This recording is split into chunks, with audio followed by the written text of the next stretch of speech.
Hi everybody, and welcome to the Unit 5 Lesson 9 video. And this video is going to be about connecting the graphs of f, f prime, and f double prime. We have one learning target for today, and that learning target is I can use key features of the graphs of f, f prime, and f double prime to determine how the graphs are related to one another. Now, if this learning target looks familiar, it's because this is the same learning target we were working with yesterday. It's just that this time we're going to be approaching it from a slightly different perspective. So instead of using the connection between these graphs to sketch the graph, we're going to be using the connection between these graphs to sort of match up the graphs with either each other or features of the function. So here's an example. One way that we are often asked to make connections between f of x and f prime is we are given the graph of f of x and we are required to match that to the corresponding graph of f prime. So the first step here is going to be to recognize and really make sure we understand which graph we are given and which graph we're trying to find.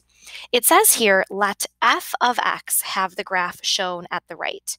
So that tells me this is the graph of the original function, f of x. Which of the following is a possible graph of f prime of x? So we are being asked to identify the derivative graph using this original. The first thing you want to look for is where the original graph would have critical points, because those points will become the x-intercepts on the graph of the derivative. So first, we're going to look for critical points.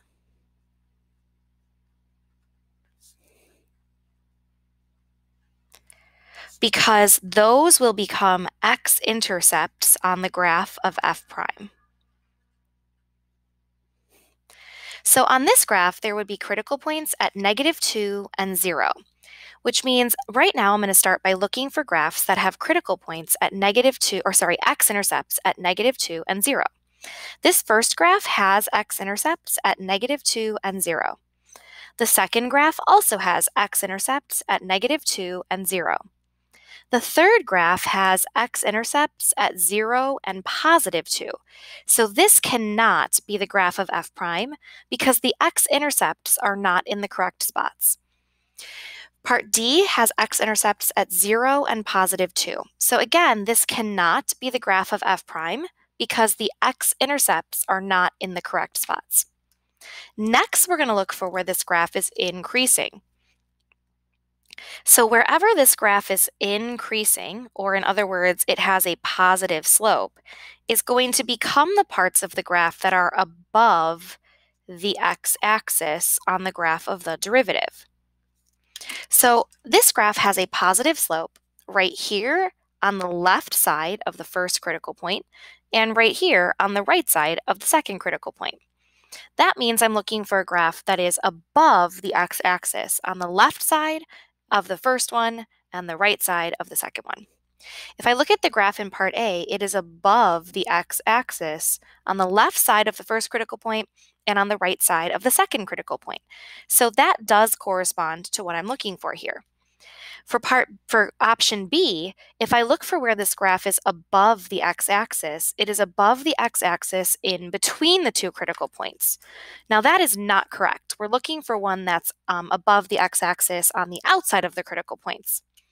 We can further confirm that option A is the right option because wherever the original graph is decreasing, or in other words, wherever the original graph has a negative slope, is going to become a place on the graph of the derivative where the graph is below the x-axis. Now on this graph, that would be in between the -2 and the 0. If I match that up to the corresponding part on the graph that I think is probably correct, which is option A, that is the part of the graph that is below the x-axis. So that would be the correct option for this problem.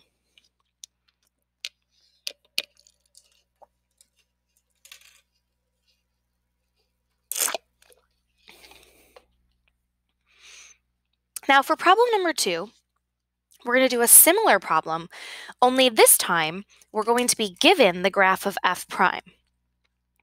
So we are given the graph of f prime of x here, and we are asked to match that to the possible graph of the original function. Now that means we're basically going to do the opposite of what we just did. First, we're going to look for the x-intercepts on this graph.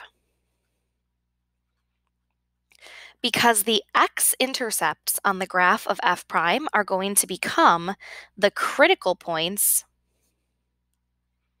on the graph of the original function. Now, if I look at this graph, the x-intercepts are at -1 and +1. If I look at this graph, the critical points would be kind of in between 0 and -1 and in between 0 and +1, so that's out. If I look at this graph, the critical points would be in here and in here, so not quite at 1, but pretty close. If I look at this graph, the critical points would be over here at -1 and over here pretty close to +1, so not quite perfect, but pretty close. And if I look at the graph for part D, the critical points would be there'd be no critical points because there's no kind of places where the slope would be 0, so that one's out. So I've narrowed it down to options B and option C. Now the next thing I'm going to look for is where this graph is above the x-axis. Wherever this graph is above the x-axis is going to become the places on the original function that are increasing. So when I'm looking at this graph, above the x-axis would be here and here, which means before the first critical point and after the second one. That means I'm going to look for where my graph has a positive slope. This first graph has a positive slope here and here, which corresponds to the same portions of the graph that I identified in the graph of the derivative. For option C, the positive slope is actually in between the critical points, so that means I can eliminate option C. Now we can further confirm this option because wherever the graph is below the x-axis is going to become the parts of the graph that are decreasing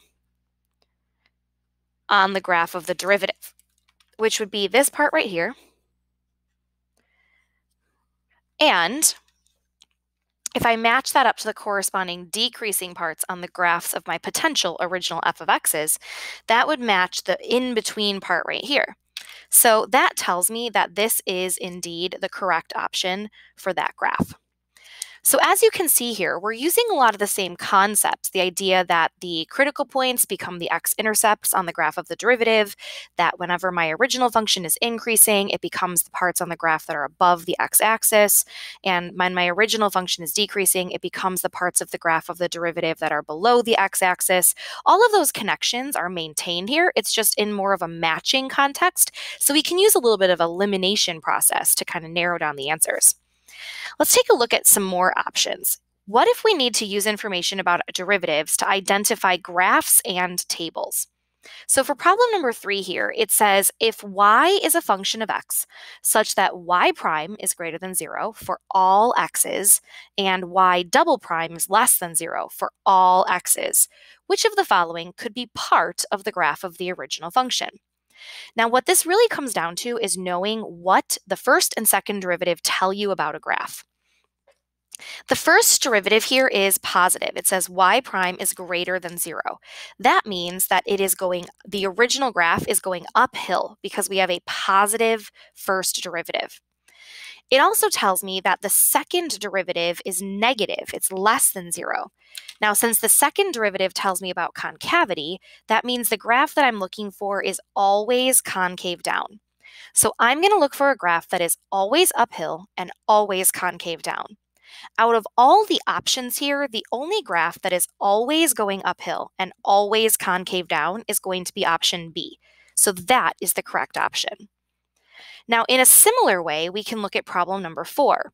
The graph of a twice differentiable function f is shown in the figure below. Which of the following is true?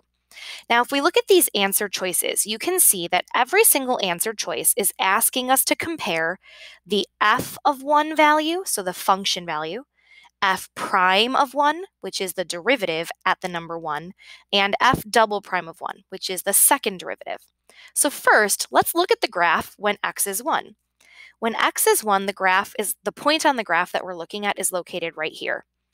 Using that, we're going to see if we can figure out what we know about f of 1 about f prime of 1, and about f double prime of 1. Let's start with f of 1.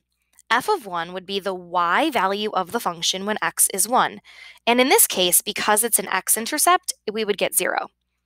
F prime of 1 would be the slope when x is 1. Now, I don't know the exact slope there, and I don't have an equation, so I can't take the derivative. But what I do know is that this is going to be negative. Last but not least, the second derivative here. I don't know the exact value of the second derivative, and I don't have an equation, so I can't actually find it. But I do know that this graph is concave up. So because of that, that means that this would be a positive number. I don't know the exact number, but I know that it's positive. What that means is if you were going to put these in order from lowest to highest, so this is less than this is less than this, the lowest number here would be the negative number, which is f prime of 1. So I'm looking for one of these that says f prime of 1 first. Since this is going to be the lowest, I'm going to put it farthest to the left, and that's going to be less than the middle number here, which is 0, because 0 is going to go in between a positive and a negative number. So then I'm going to have f of 1 in the middle, which is going to be less than the positive number. Whatever positive number that it is, it's definitely bigger than a negative and bigger than 0. Now, using this, I can kind of identify the right answer by just matching it up, and I want to make sure to match the symbols carefully because there's a lot of easy ways to miss something here, but the correct option should be option C. Last but not least, what if I were to tell you that f prime of x is greater than 0 for all x's and f double prime of x is less than 0 for all x's? Which of the following could be the tables of value for f? Well, let's start with what it means for f prime of x to be greater than 0. That means the slope of the function is positive. Now, to find the slope of a function, we're just going to look at the change in the y values, or in other words, the pattern here, divided by the change in the x values. In all of these tables, the x values are -1, 0, and 1. So x is always increasing by 1, which means to find the slope, if you do change in y over change in x, and the x is always 1, the slope is just going to be the change in y. So we can just look at the change in the y values here to examine the first derivative. If we go from 4 to 3, we are subtracting 1. And if we go from 3 to 1, we are subtracting 2. What that means is that we have a negative slope because the values are going down. So this one's out because we want our slope to be positive. To go from 4 to 4, we are subtracting 0, and to go from 4 to 4, we are subtracting 0. Well, we want our slope to be positive, not 0, so that one's out. C, we're adding 1, and then we're adding 1. So that one is still in the running. We've got a positive slope going on here. For part D, we are adding 1 and then adding 2. So again, we've got positive slopes going on here. We're still in the running. And for part E, we are adding 2 and then adding 1. So we've got positive slopes here. We're still in the running. Next, it says that the second derivative is less than 0. Now that means negative. So what we can do now is the same thing where we find the change in the values, but it's the slope of the slopes. So now instead of looking at the numbers in the table, we're going to look at the slope numbers we just wrote down. To go from 1 to 1, you're adding 0, which is not a negative number. So this one's out. To go from 1 to 2, you're adding 1, which is not a negative number. So this one's out. To go from 2 to 1, you're subtracting 1. Now that one we like because we wanted our second derivative to be negative. So that means that E is the correct option here. All right, that is all for today. Thank you guys so much for watching, and I will see you soon for some practice.